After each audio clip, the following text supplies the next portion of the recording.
Hello viewers, আজকে এখন Facebook এবং ইউটিউব চ্যানেলে আপনাদের সকলকে স্বাগত। আজ আপনাদের দেখাবো পলিটেকনিকের কয়টি সিট ফাঁকা আছে। প্রথম, দ্বিতীয়, তৃতীয়, চতুর্থ পর্বের ভর্তির পরে যে সিটগুলো ফাঁকা আছে তা চলেন দেখে আসি। প্রথমে আপনি গুগল ক্রোমে যাবেন, তারপর বিটিবি অ্যাডমিশনে ক্লিক করবেন।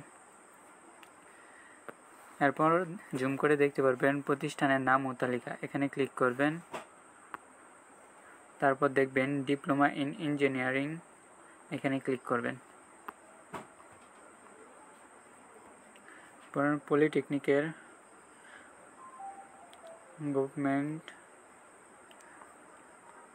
ডিস্ট্রিক্ট সিলেক্ট করবেন। আমি যেহেতু ময়মনসিংহ ডিস্ট্রিক্টের, সো আমি ময়মনসিংহ ডিস্ট্রিক্টটি সিলেক্ট করছি। ইনস্টিটিউট, তারপর ভিউ। দেখতে পাচ্ছেন এখানে সিভিলে 16টি সিট ফাঁকা আছে ফার্স্ট, আর সেকেন্ড শিফটে আছে 10টি। কম্পিউটার সায়েন্স অ্যান্ড টেকনোলজিতে ফার্স্ট শিফটে আছে 9টি এবং সেকেন্ড শিফটে আছে 8টি। ইলেকট্রনিক টেকনোলজিতে আছে 13টি এবং সেকেন্ড শিফটে আছে 8টি। ইলেকট্রনিক মেডিকেল টেকনোলজিতে আছে 24টি এবং সেকেন্ড শিফটে আছে 16টি। ইলেকট্রনিক্স টেকনোলজিতে আছে 9টি এবং সেকেন্ড শিফটে আছে 9টি। মেডিকেল টেকনোলজিতে আছে 6টি এবং সেকেন্ড শিফটে 11টি।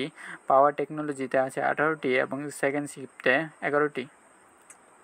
এরকম আরও ভিডিও পেতে পেজটি ফলো দিয়ে সাথে থাকবেন। ধন্যবাদ।